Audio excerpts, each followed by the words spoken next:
What's good and welcome in. Hope you're all having a great week. This is NBA Now by Chat Sports. My name is Chase Senior. Thanks to all of you for making today's show a part of your day. If you like what you're seeing, make sure you subscribe to the channel for free. Daily videos on the NBA, NFL, and college football. On the program today, answering your questions and featuring your best takes because we here at Chat Sports do audience interaction better than anybody for all the real ones out there.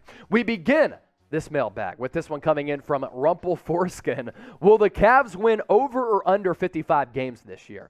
Rumple, I think the Cavs are an improved team. I really like what they were able to do last year before they went through a string of injuries. They were one of the better teams in the Eastern Conference record-wise, and I think that they're going to be even better this upcoming season.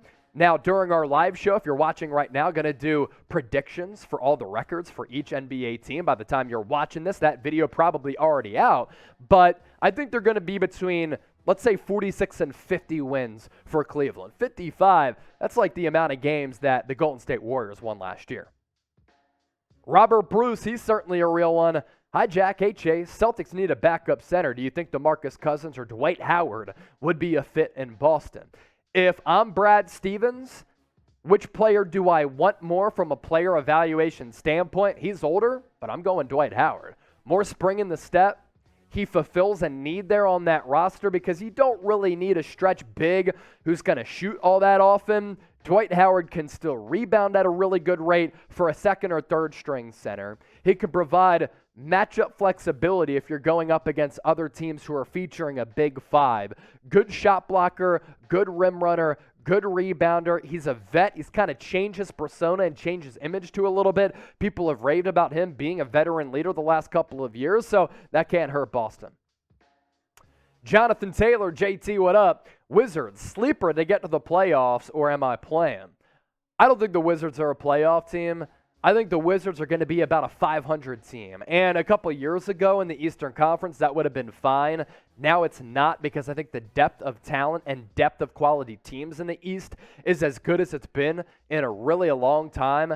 I think the Wizards are about a 500 basketball unit. I think Bradley Beal will average around 30 points per game, but I don't see them getting into the playoffs, and if they do, it's through the play-in tournament or one of those final seeds, and they're not making it past the first round. So in that case, you plan.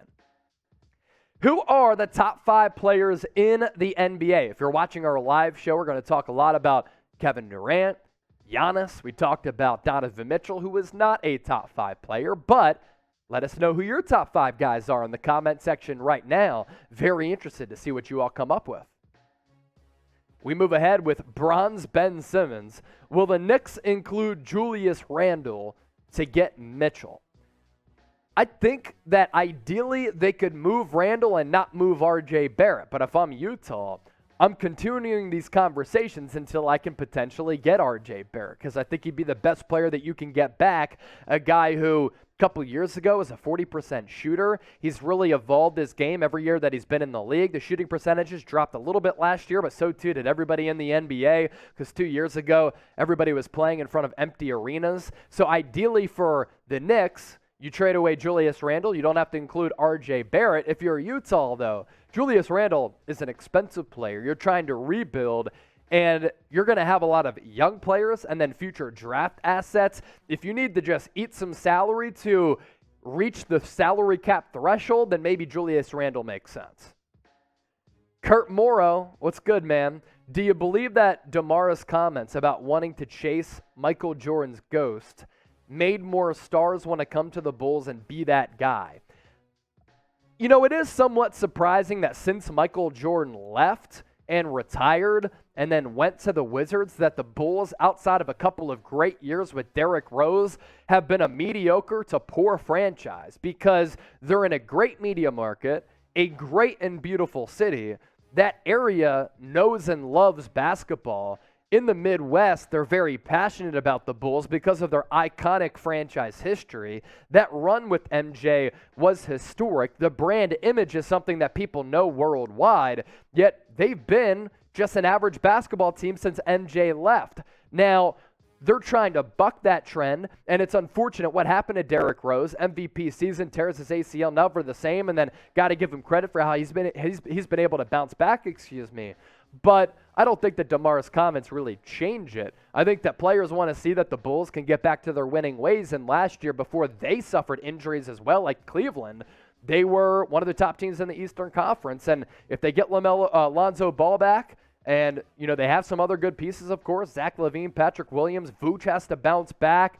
DeMar DeRozan coming off a career year. Then the Bulls could be solid. Next up on the show, where are you watching from? I ask this because we have people literally tuned in from all across the globe. So let us know where you're watching from. And it's pretty incredible here at Chat Sports, the reach that we have, because we certainly have an international audience. And speaking of our audience, all of you who are subscribed, we have deemed you real ones. If you're a real one, get yourself a Real One shirt. The Real One movement has been so real that I hit up the bosses and said, everybody is commenting Real One in the comment section. Let's make them some shirts so that they can march like a real one and have some swagger. Chatsports.com/Real One. As producer Jack's been going through all these colors, you see there are several options available. Get your shirts today. And if you send me a picture of you wearing a shirt, we'll get you featured on the show. Chatsports.com/Real One. Dabbing noob. Dab. That was a fun little era. If Giannis goes to the Bulls, will the Bulls include DeMar DeRozan in the trade? So I don't think that it would be a trade. I think that the Bulls would maybe get Giannis at the end of his Bucks contract. I think that's kind of what he meant. Like at some point late in his career, he could envision himself playing for Chicago. By the way, on that contract, he's not going to be a free agent until 32 years old. So I think there's still 4 or 5 years left on it. Chualor, he watches us every single week. What is the Golden State Warriors' weakness? I would say the health of James Wiseman, because if he's injured, backup center becomes a big weakness. I really like Kevon Looney. He's kind of perfect on that team. But, can he be a guy, James Wiseman, who can give you so much lineup versatility, shooting, shot blocking, athleticism, an influx of youth?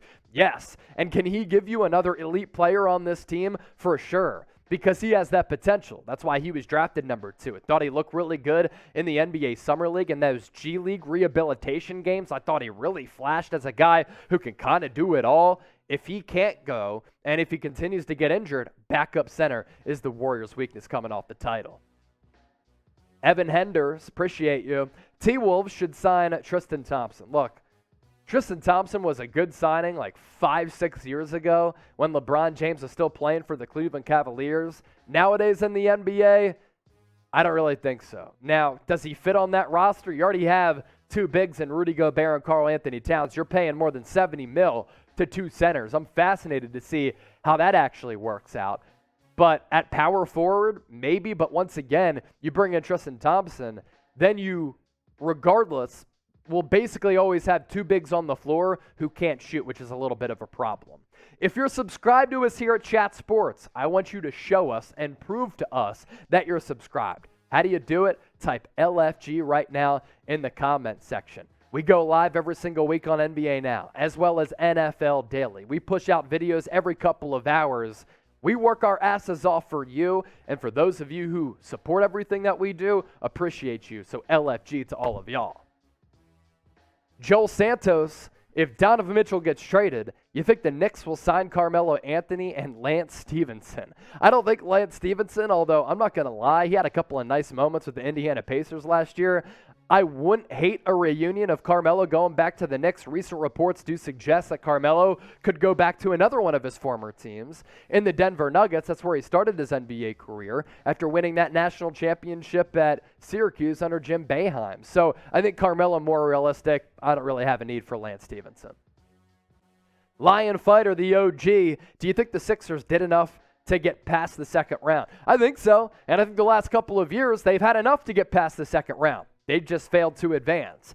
That Hawks loss in that series in the second round 2 years ago will always haunt this franchise. I think that the Sixers would have matched up very favorably against the Milwaukee Bucks. They were healthy. I think that they would have had more use for Ben Simmons in a series against Milwaukee as compared to a team like Atlanta. because of Simmons' inability to shoot the ball. He was truly a liability, but defensively, he would have been at least putting forward more effort and being more involved in the game on that end, and just being a big who at times could guard Giannis if he wasn't going to give you zilch offensively. So that's brutal. But it comes down to luck. It comes down to injury history. Joel Embiid, if he's healthy, I do think they match up pretty well against the Miami Heat. They have an opportunity to win that series. Obviously, the quadruple bounce against Kawhi Leonard back in 2019 was a gut punch as well. They've been right there on the precipice of advancing past the second round. Had a couple of bounces go against their way against the Boston Celtics, even way back with Dario Saric and Robert Covington. So they've been right there. They just got to get through the mental hurdle of it. Alec G, a lot of draft talk about Victor Wembanyama, but what about Scoot Henderson? Yeah, so Scoot going the G League route. Victor Wembanyama, he is the consensus #1 player, but the consensus is also that Scoot Henderson is the #2. So I think it's going to be a battle between both of those players, between who gets selected #1 in the 2023 NBA draft. Wembanyama might be the most polarizing and best prospect going back all the way to LeBron James. That's how good and that's how much potential he has suffered a lot of injuries, but Scoot Henderson is right there. I do want to see this, though. A lot of players who have gone the G League route have not gotten better. Can Scoot Henderson get better? That's what I want to see from him, because I think college basketball just offers you a better opportunity to evolve and develop your game, and the coaching is much, much better. Atmosphere is awesome as well. Screwed up Bolt. Should the Celtics focus on getting D-Mitch over KD? No, because I think it gives you a logjam. I don't know that Donovan Mitchell, Jaylen Brown, and JT work together as a threesome. I think that KD would team up with Jason Tatum, and if a deal were to get done, you trade away Jaylen Brown. So then you have your two wings right there. So I don't know about D-Mitch to Boston. If I'm Boston, I think KD makes a lot more sense from a roster construction standpoint. If you made it this far in our mailbag, type real one in the comment section. We want to show some love to you for watching what we do and enjoying our content. And as always, appreciate all of you for getting your questions in.